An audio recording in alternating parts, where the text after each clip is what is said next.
delighted to see you all. So where exactly is Ukraine?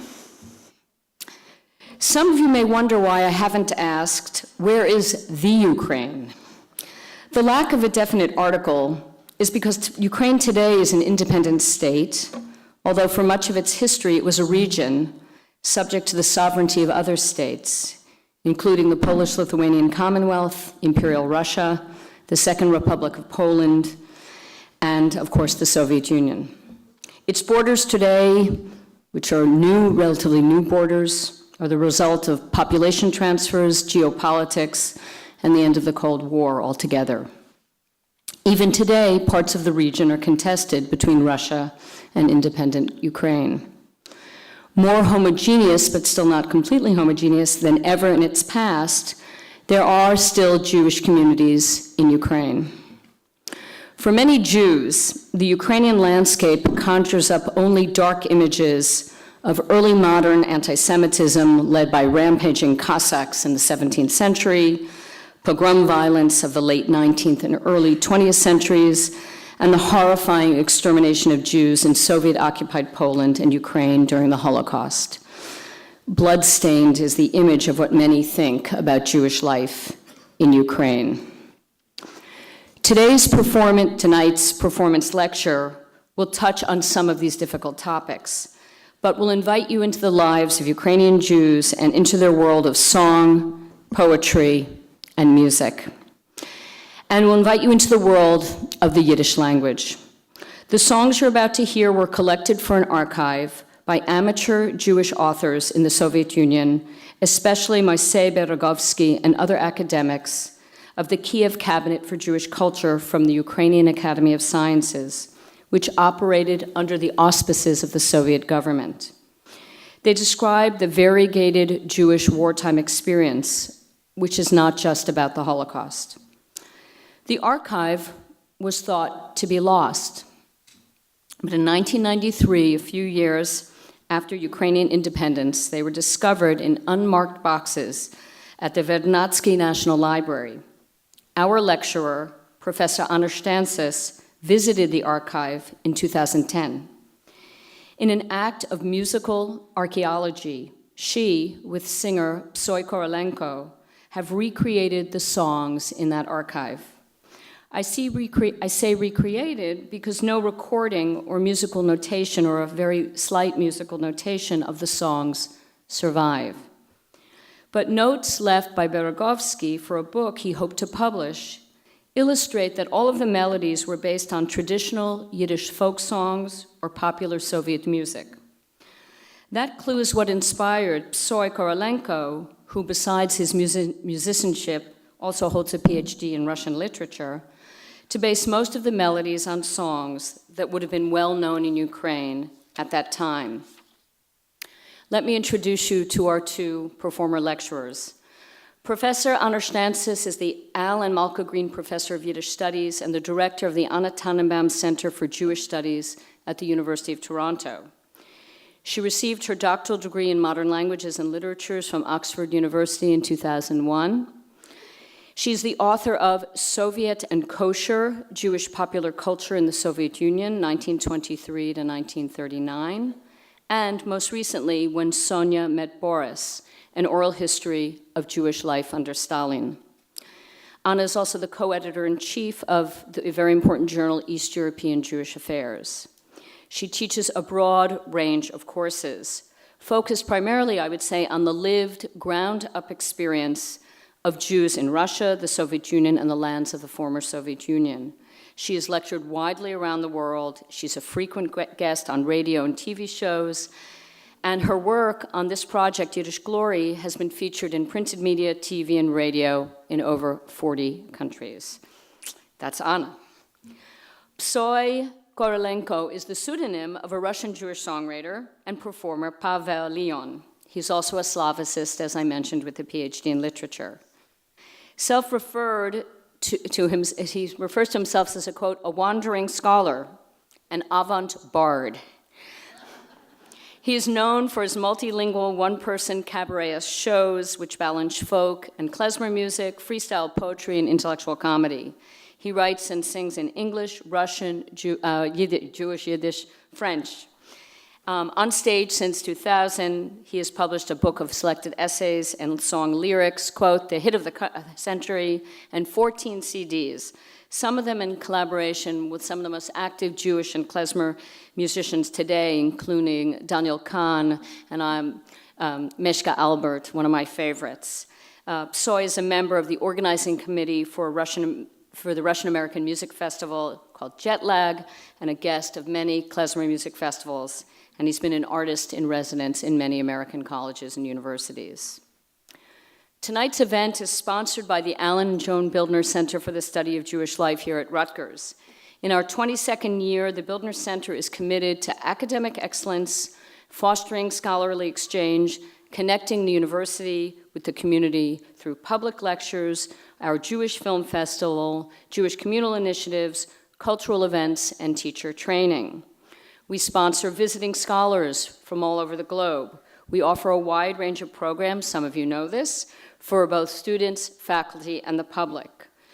We have the Herbert and Leonard Littman Families Holocaust Resource Center, which advances the Bildner Center's commitment to reducing prejudice, promoting group understanding, and helping New Jersey's secondary school teachers teach about the destruction of the Jews during the 20th century and what it has meant.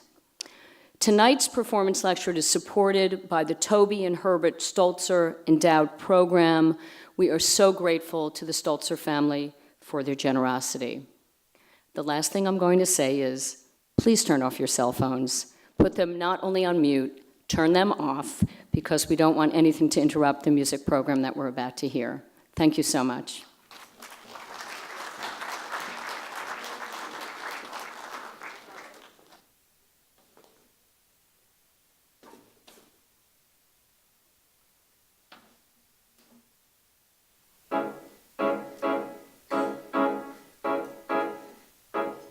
Mir von Front mit a größer Freude, was is mir gekommen die schon. Oi na wasser seit ich gib a guck, stell mir sich vor, mein Weib mit mein einzig Kind.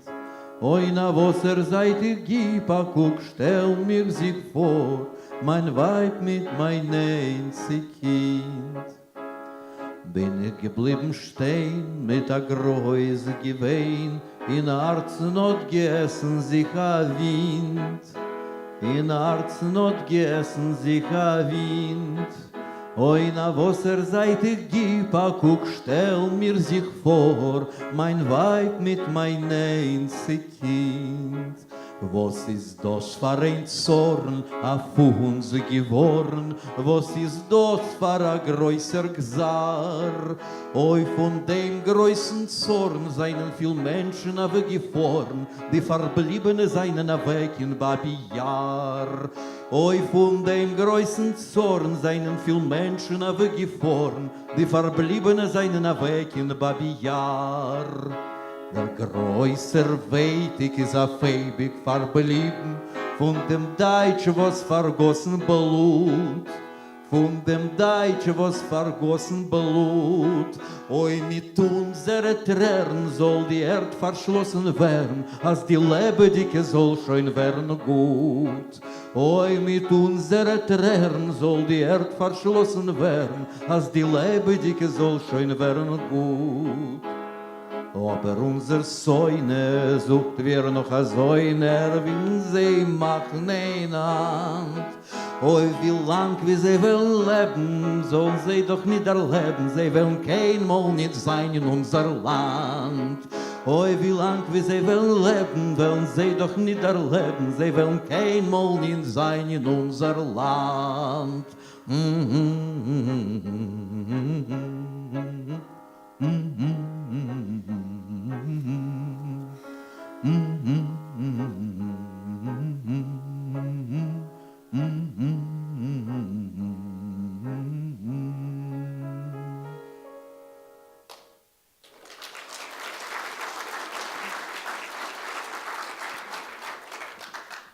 The song you just heard was first recorded from a 73-year-old woman named Golda Ravinska in Kiev in 1947.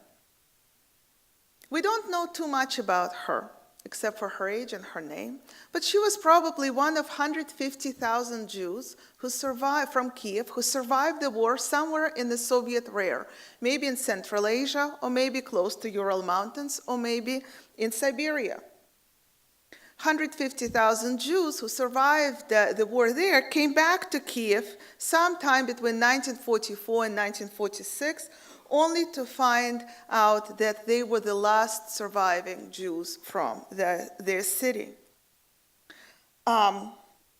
We don't know exactly why she wrote this song and what inspired her to write a song about the soldier who is excited to come back from the war and only to find out that his wife and his only child were killed in Babi Yar. Babi Yar, a ravine near Kiev, where on September 29th and 30th, 1941, German army soldiers shot 33,771 Jews in those 2 days. And this number did not include children under the age of 3. They simply did not make into the statistics. These topics, the story of soldiers coming back home and finding out that their families are all gone, were very popular in Soviet culture in all languages in 1945. For example, a famous Soviet songwriter, Mikhail Isakovsky, not Jewish, wrote this song, "Enemies Burned My House," in 1945, and I put the translations of that song for you to read as I speak. As you can see, this is a song that tells the story of a soldier who comes back from the war all decorated with war awards and only finds out that his wife is killed, and he sits on her grave and thinks about what it's like that his life is such that he defended the entire Europe from fascism but couldn't protect his own family. We don't know exactly also to which tune Golda Rovinska sang that song. As Nancy mentioned in her introduction, many songs of which we're going to speak today came to us without tunes, only as words. The tune that you just heard was first introduced to Yiddish music and was first recorded by a person whose Nancy also mentioned, an American klezmer musician named Michael Alpert, who recorded this song from an immigrant, Ukrainian Jewish immigrant in the United States named Bronya Sakina, who sang him a song called "In Droysen geht der Regen," it's raining outside. It was a song about love, and we thought that Sipsoi thought that this song actually was speaking about similar themes that Golda Rovinska's song, missing the community, missing love that is no longer there. This song also tells us something not just about the war and how Jews made sense of it, but also tells us something about this year when it was written in 1946 or 1947. There is something in the song, if you followed closely the translation, that didn't quite make sense if we think about this as music written in 1946. It has this line, as long as they live, they will never get to see it. They will never see they will never be welcomed in our country. And if we think about this, if this is an anti-fascist song, the song that sings against German invasion, all this, why is that there in 1947?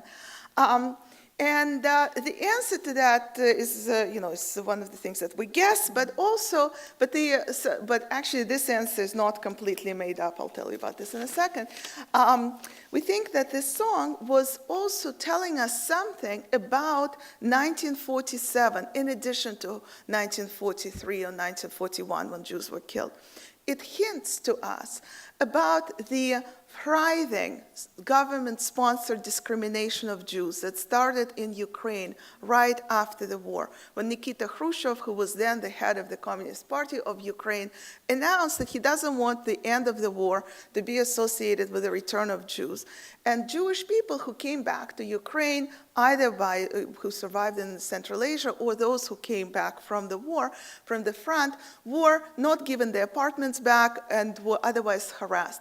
And the song, written in Stalin's Soviet Union, couldn't directly speak about that, but it used this in-between lines method and put a little bit of information for us to saying that fascism is still alive in Ukraine. We're going to fight against it, although we can't really speak about this. So this song is, and every other song that you'll hear tonight, comes to us from the archive that was collected by Soviet scholars and the archive of the Kiev Cabinet for Jewish Culture. And these scholars, specifically linguist Eli Spivak and ethnomusicologist Moisei Berigovsky, as well as his colleague Rubim Lerner, and I apologize, I only have a picture of a mugshot when Rubim Lerner was arrested in 1950. That's the only photograph that I have from Soviet archive, and it's the first time actually I show this photograph in this presentation because we know really nothing about this man, except for the fact that he and Berigovsky and a number of other people spent the entire World War II recording and preserving Yiddish songs that they collected from everywhere where Soviet Jews were during this time. The Red Army soldiers staying in evacuation in Central Asia or close to Ural Mountains, and even dying under the German or Romanian occupation. Of 6 million Jews killed during the Holocaust, okay, I'll show you the picture of Jews from the Red Army, just to keep it a little bit on that note. Of 6 million Jews who were killed during the Holocaust, 2.4 million were murdered in the Soviet Union. Another almost 300,000 were either killed in combat or died as refugees away from battlefields. At the same time, 1.4 million Jews, Soviet Jews, and about 250,000 Polish Jews survived the war in the Soviet Union as well, and 500,000 served in the Red Army. Berigovsky and his team recorded Yiddish songs created by people in all these places who went through all these experiences. They recorded thousands of Yiddish songs about that. They planned to publish a volume. They selected 45 of those songs and wanted to publish them in a book, which was called Jewish Creativity in the Soviet Union During the War. I'm putting on the screen for you the beautiful, sexy cover of that book that was ready to go to print in 1949, as you could see at the bottom there.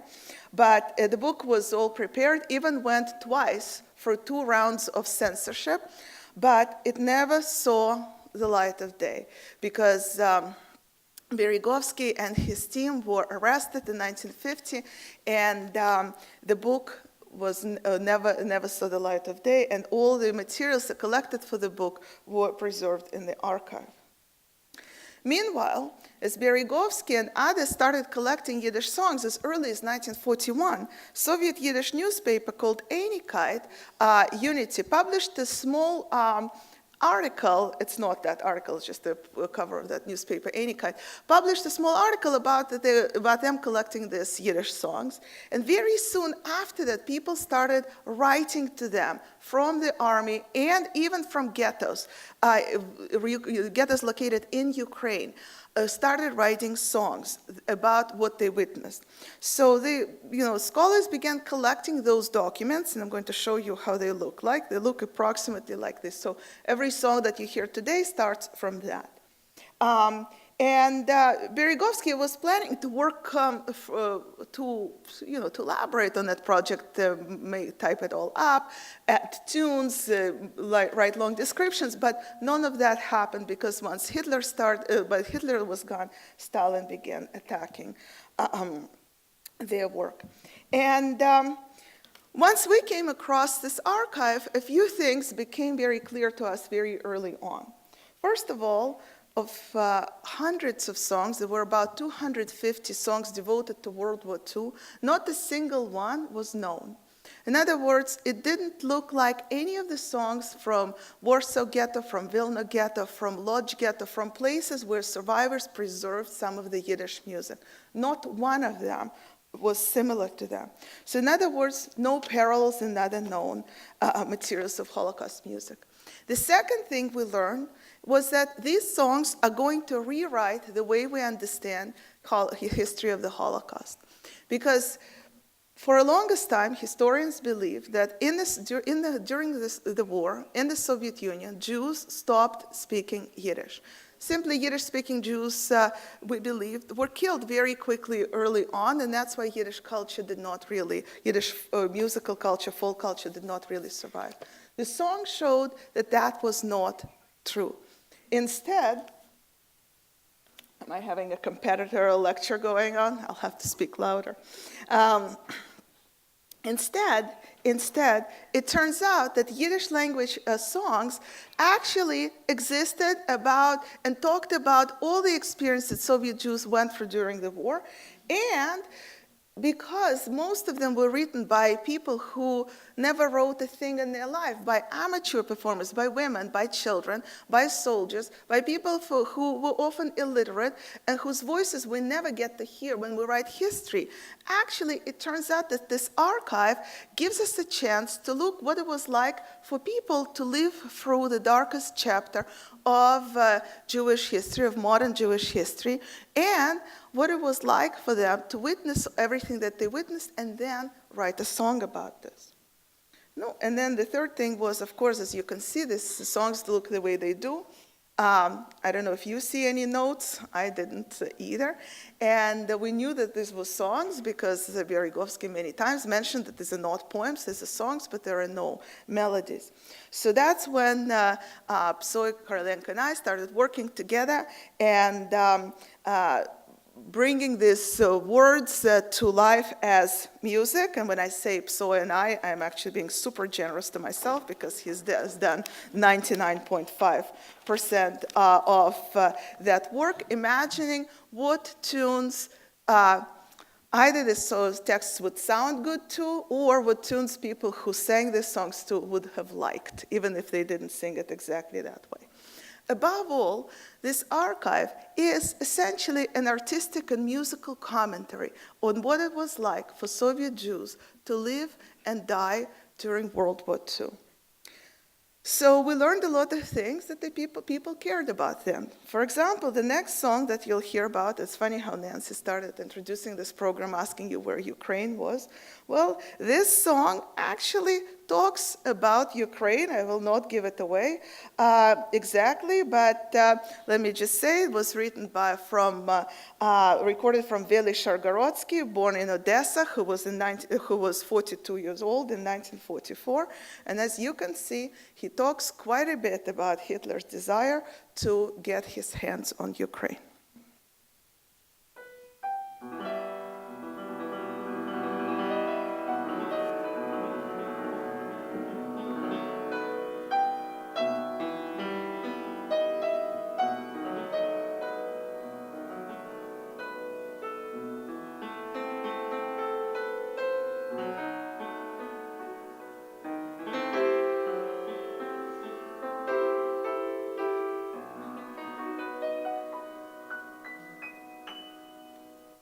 Auf neuchen Bad und auf dem grünen Groß schmähen sich die Deutschelach herabgelost die Nuss. Sog was hat getroffen dir oi Deutschele Barim? Och, mot uns gegeben das Wegele von Krim. Sei genit mir Bräugis, sei genit in Kass. Was ist mit Kafkas und was ist mit Donbass? Nu, so dort Hitler geplane wird Geschäft. Ois groben die Kohl, neus pumpen dem Neft. Nor so schön uns das Wegele vermochte wird der Ruß. Ob mir von dort sich obtrogen gemusst. So von Ukraine, wo seid ihr gora weg? Ob mir schon euch dort kein Honig nicht gelegt. Von euch im Back und auf dem grünen Geross schmähen sich die Deutschelach herabgelost die Nuss. wo je far wo Jahre seid ihr doch erzient. Von alle Seiten is so weh und Wind. Da nicht steh und da nicht geh, oi, es ist nicht gut. Deutschland ist auf Zores, Hitler ist kaputt.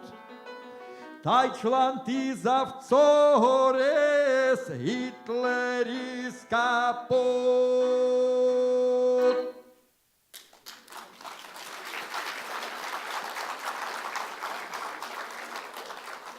So, as you can see, this song has an unusual contemporary feel. Oil, coal,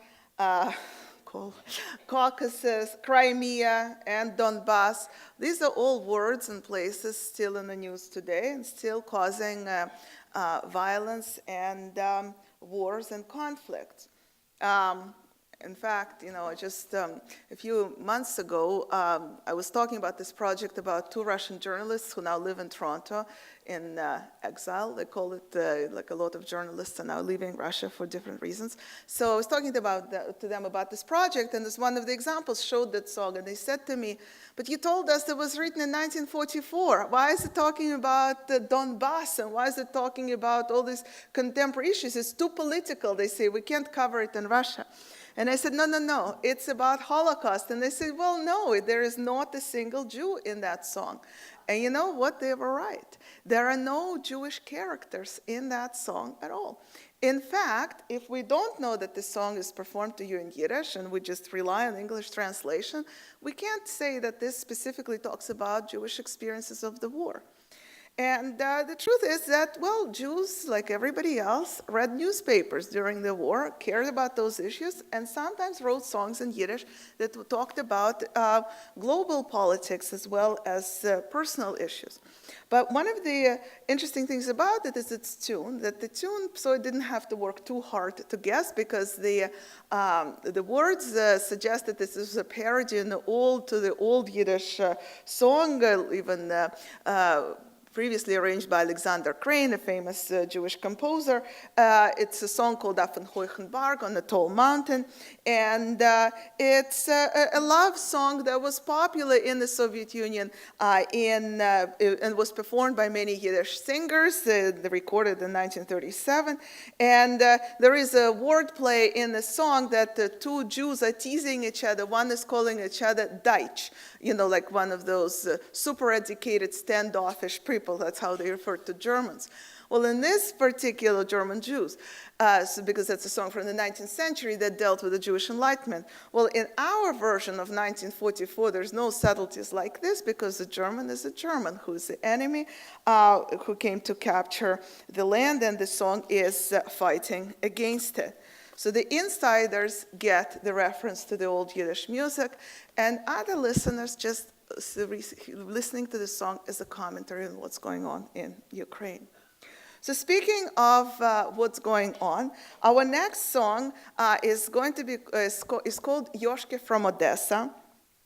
It was one of the few songs from today's program that was actually published. It was first published in this newspaper called Unity in 1943.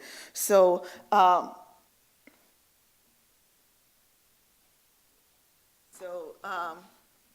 this is the original text, and the song tells the story of a soldier. His name is Yoshka from Odessa. You will read the words in a second.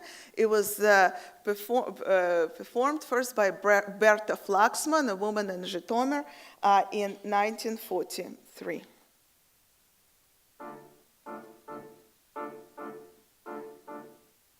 Von den 90er Milchome will ich Lieder singen, als me soll die ganze Welt mit die Lieder klingen, wie es ist vorgekommen dort mit Joschke dem Adesser, Hat geschlagen sich mit dem Feind auf Messer. Эта песенка о том, как Ёшка из Одессы рубит вас своим ножом немцы мракобесы.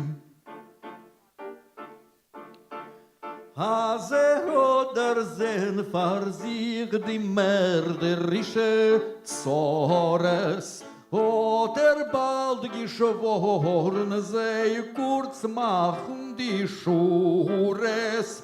Hey, Deutschukes, vor ich euch Fahravagener Kehle, pass es wird men von euch schneiden, wie von einer Wehle. Ох, вы, немцы, немчуки, а сидел колбасных, вас порежем на куски, как свиней злосчастных.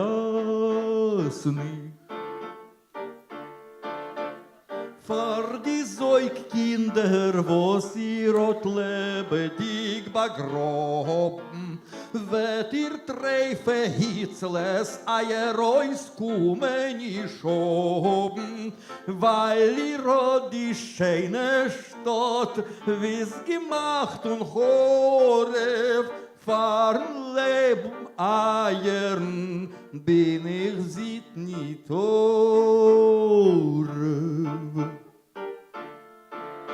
Вы оставили в огне город мой прекрасный, попадаться в руки мне для вас небезопасно. Drei Messles gehogelt hat durcheinander mit Feier. Joschke hat nicht heus gelost und a Keul sein Speier. Hat die Faschisten noch generigt an a Steiger. Auf der Erd gefallen is a Peiger, leben a Peiger. Получив фашист капут, он кричал им в уши, и валялись там и тут их свинячьи туши. Joschke hat doch nur gewollt sein Vaterland beschützen, hat on Rachmone sich zerrechnet mit die Friezen. Hitler nahm Musardo sich herabzunehmen, Joschkes Nomen wird auf ewig riemen sich und schämen. Даже Гитлер уж давно имя Ёшки знает, хвалит праведных оно, а грешных проклинает.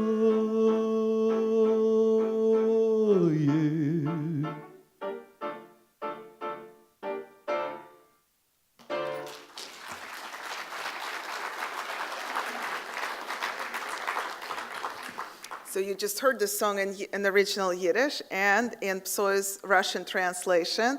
So for the Russian speakers here, I'm just saying the Russian translation is a lot better than Yiddish original, but it's precise. More precise, gets exactly to the meaning. So speaking of translation and the audience, a few years ago we were invited to perform this program, specifically this song, and I think you recognize its tune, I'll talk about this in a minute, on the Canadian radio, Classical FM. And because it's set to Mikhail Glinka's famous tune, 19th Century Skylark, and so they thought it would be appropriate for that program. So they asked me to write a two-line summary of the song so they could announce it for the listeners what it is about. So how do you summarize that song exactly? So I said, well, Yoshke kills all the Germans without mercy, like he slices pigs. I don't know. And the host of the show, very polished, very professional, anchor who does classical music, said to me, So it's all very interesting, but it's a family station, right? How do you suggest we do this? And I said, well, I think it's for the first time in history of Yiddish music, it's being censored not for its vulgarity, not for its low taste, but actually for its violence. And I said, I think it's a historical moment and you should be part of it. And he listened to me, he says, nobody will understand anything in Yiddish, so we're just not going to summarize the song. And that's how they played it on Canadian radio for the first time since 1943 when the song was recorded. And the song it came to us like this from a newspaper, so we don't know what tune it was sang to, but so I decided to set it to the tune of Michael Glinka's Skylark, not only because it was the first song that he heard as a child and his grandmother sang it to him as a lullaby, not only because of that, but also because in the Soviet Union, the Skylark song was extremely, extremely popular. It was in the repertoire of many Soviet singers, including Sergei Lemeshev, who was then a famous opera tenor, who was then seen as a Soviet sex symbol, as close as it got at that time. And it was a film made about him in 1940. So it was also, songs like this were also in repertoire of Yiddish tenors, such as Zinovy Shulman, Solomon Khromchenko, Misha Alexandrovich. And we don't have a record of them singing Skylark, but they totally could, we imagine. But we also wanted to think about this woman, Berta Flaxman from Zhytomyr, who sits in Uzbekistan, who is dreaming for this war to finish, and who is imagining this Yoshka, a brave man from Odessa, fighting as handsome as Lemeshev, and as brave as she describes him in the song. And she waits for him to come home. So we wanted to give her that chance to sing about her Yoshka with Glinka's tune. In general, revenge is one of the central themes in the songs, especially in the songs written by or about Red Army soldiers. These songs encourage soldiers to abandon their human side and to remember that Germans are not human, and that's why they should be killed. A person who came up with this slogan was Ilya Ehrenburg, the most famous Soviet journalist of his time, also Jewish. And in 1941, he published this famous article called Kill, in Russian it's called Kill. In English, they translated it as Kill the German. And many of the words of these lines of this article became songs in all languages spoken in the Soviet Union, including Yiddish. And but Yiddish songs also had their own story, and that story was that they were fighting against very prevalent anti-Semitic myth that Jews are sitting out the war in Tashkent. I already mentioned that 500,000 Jews served in the Red Army, and starting from 1943, they started hearing those rumors that Russians, Ukrainians, everyone is fighting, but Jews are not. So these songs are saying not only Jews are fighting, and they're fighting in this war no worse than, but even better than other soldiers, but they are fighting this war also for their people. The next song you're about to hear is, and a lot of these songs are talking about weapons. They really glorify those rifles, those pistols, those guns, and it's very strange to talk about this in today's United States, but this is what people cared about during this time, and I'll talk more about this after you hear the song. So the song you're about to hear is called My Machine Gun, and we actually changed it a little because it's actually called I Love My Machine Gun. We thought it would be not quite appropriate for now. And and we used the, you'll see another version of the title in a second. And this song was first written down by Mendelman, a person who actually we know a little bit about, and I'll tell you in a second, but in a place called Veliki Lug, Zhytomyr region of Ukraine. Zhytomyr region of Ukraine does not have a place called Veliki Luk, and I don't even rely on myself. I asked my colleague Arkady Zeltser at Yad Vashem Museum, the Holocaust Museum in Israel, to check, and they have lists with every little town in Ukraine.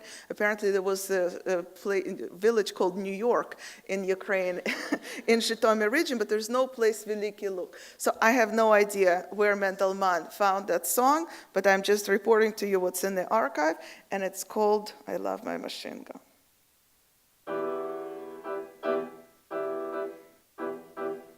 Liege Chleben, Pulemiot, szepcza jidyszem nigen, Arum i Rizal stil, nor stoen die griezelig zakwiegen. Arum i Rizal stil, nor stoen die griezelig zakwiegen. Der man sich man freilich städtel, wer auch es nie gekannt. Jetzt ist es Pust und Menschen, seinen alle Stieber verbrennt. Nor ist da a reute Armee, hat sie mir a Pulemiot gegeben, und schlag ich die Deutschen, Gedei unser Volk soll doch leben, und schlag ich die Deutschen, Gedei alle Völker sollen leben. Oh, ihr wisst die Menschenfresser, oh, ihr deutsche Banditen, hey, Pulemiot zielt besser, sollst du kein Deutsch nicht euch smieten. Oh, ihr wisst die Menschenfresser, oh, ihr deutsche Banditen, hey, Pulemiot zielt besser, sollst du kein Deutsch nicht euch smieten. Piff, paff!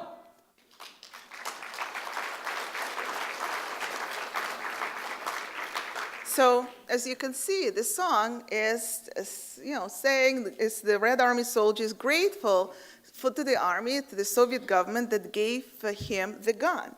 The issue is, who is this gun going to kill and why? So, in the original version of the song, it says that I want this gun to kill so that I could protect my own people. But when Berezovsky and his colleagues were preparing the song for publication, that seemed a little too nationalist. It seemed a little too Jewish. And they were working, it's not that they were working exactly in the atmosphere of, academic freedom and could publish whatever they wanted. They wanted this song to appear in Stalin's Soviet Union. So they made some changes. And here you can see on the screen what were these changes. So for those of you who are not super fluent in reading this typed Yiddish of 1947 and then the handwriting on top, I'll say that they crossed out when it says, I will kill the Germans so that my people should live, mein Volk soll leben, and instead they wrote unsere Völker, which means all peoples, our peoples, should live. So in other words, instead of fighting for Jews, it's fighting for all Soviet people. So for the insiders, and now you are the insiders, Psoy sings both versions of the song.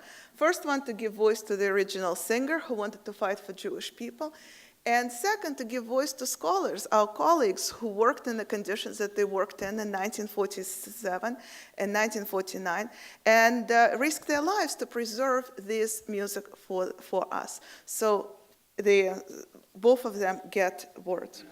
But this person, Mendelman, actually is somebody who became relatively famous after the war.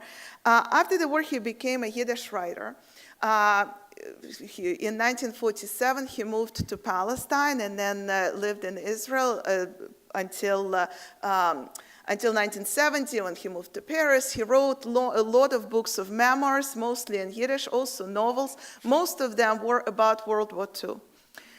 He also was a prominent artist, close friends with Marc Chagall. Marc Chagall painted a painting called A Jewish Writer. It was devoted to Mendelman, and he gave it to him. Now it says painting is in Louvre. I met Mendelman's son, Tzvi Man, recently. He lives in Beersheba in Israel. He came to Toronto, gave a fluent talk about his father in Yiddish. And I asked him, do you know that your father was during the war collecting songs about the Red Army soldiers, from the Red Army soldiers? He says, no, he had not done such a thing. It's impossible.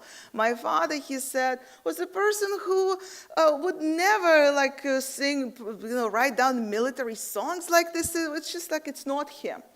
So I showed him the notes, the handwritten notes from Mendelman in the archive, and he almost fainted because he recognized his father's writing. And he said, my father wrote overall 300,000 pages of novels, memoirs, poems, mostly about the war. Not once he mentioned that he was collecting Yiddish songs and sending them to Berezovsky during the war. And this is when we understood one thing about this archive, that history and memory are telling very different stories. Not one of those songs also survived in memory and oral histories of people, of Russian Jews who lived through the war, and I can talk about this more later if we have time during the Q&A. One of the reasons that these songs also are so new and so unusual to us, that the story of revenge and violence is very prominent here. This is a story that doesn't fit with this never again slogan, which says we have to know what happened during the Holocaust, we have to learn, and we should never forget. Here, the authors of the songs are not interested in forgetting or remembering all this. They want revenge. And today, this message is hard to hear, but that's why it's so important to look at songs and stories written, created during the time of war and not after. And one of the things also we learned from this song is that although Soviet government said that Jews should be fighting as Soviet people, the folk culture refused to do this. They wanted to fight for Jews and they wanted revenge Jewish deaths. In summer 1944, all workers of the cabinet came back to war-torn Kiev. Ukraine lost almost 900,000 Jews to Holocaust. Under the German occupation, less than 1% of Jews survived. Some parts of Ukraine were delegated for occupation to the Romanian army. That's where about 30% of Jews survived. And as soon as the workers of the cabinet, the scholars, came back to Kiev in December 1944, they set the expeditions, the field sent teams to find survivors and to record their stories and songs. This work continued from 1944 up until 1947. Finding survivors, recording their stories and songs was close to an impossible task. There was a law, first as a secret law, and then through rumors it became not so secret, that all people, including Jews, who survived the war under the German occupation, had to prove that they were not collaborating with the German army in order to stay alive. Which means that all Jews who miraculously survived the war, miraculously survived shootings, had to prove to the Soviet government that they did not collaborate with the German army. If they couldn't prove it, and how exactly do you prove it, they were sent directly to Soviet jails. So people who barely were out of hiding went straight to Soviet gulag. Very soon, as they learned about those rumors and about those laws, people stopped talking. They stopped saying that they survived the war under the German or Romanian occupation. Instead, they did what they learned to do best, lied. Some said, I survived the war in Central Asia. Others said, I survived the war in Ural Mountains. Yet others managed to find documents that said that they were not Jews. The only people who agreed to sing songs were people, but see, stories was impossible, but songs were different. Because songs, you could say, I heard it from a neighbor. I heard it from a friend. I don't know where I heard it, but here is the song. And that's how they started recording the songs, and also they went to schools and started interviewing children and recording songs from children. And one of the songs that you're about to hear, and many others in the archive, were written about this place called Pechora.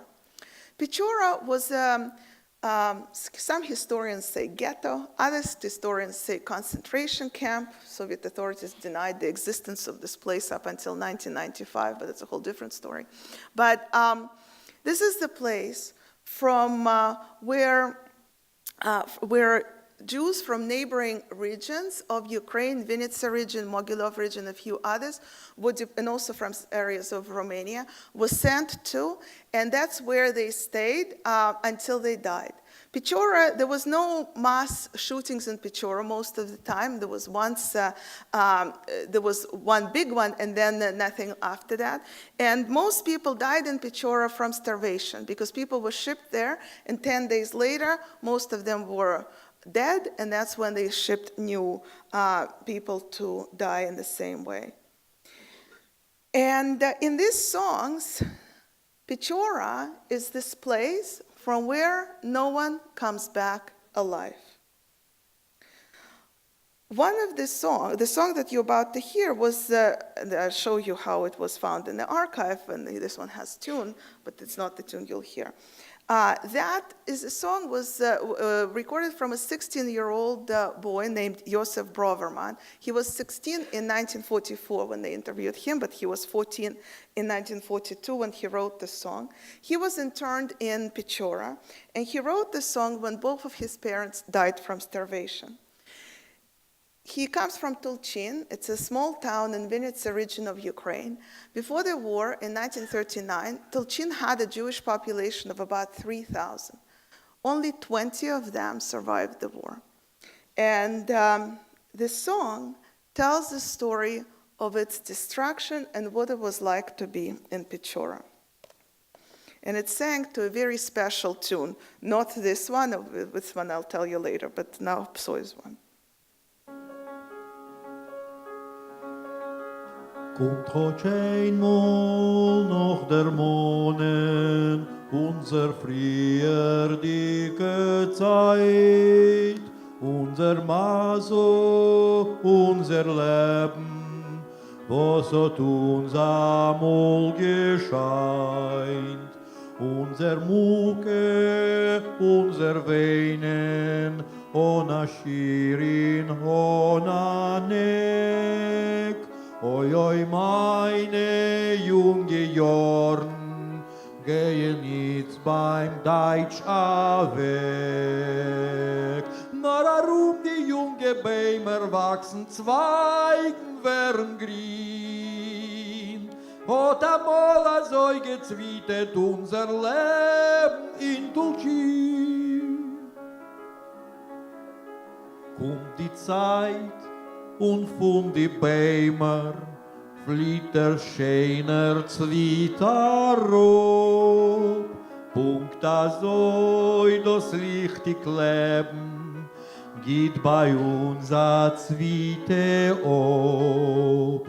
Wo du stehst nicht, wo du gehst nicht, in Pechera auf den Weg. Es wird nur scheinen unser Leben wie in die frierdicke Tag. Hoi die Elde ist so im Blongen sich allein ruhen. Und das blutig Wort gestorben, wo du kommst, die Summe tun. Menschen fallen wie die Fliegen, nur verhungert und verkehlt. Unser Mucke, unser Zorn, wissen wir die ganze Welt. Keinmal soll nicht sein verfallen, das schuldig Jiddisch blieb. Wo se wird sind vergossen in Europa beim Bandit. Nur derweil se gäumen Menschen in Pechera auf den Weg. Eul und uns scheinen das lichtig Leben von der frierdicke Tag. lo mir entfernt die Mörderbrüder mit a Widerstand. Lo mir Brüder sei besorgen mit Windowkes in der Hand.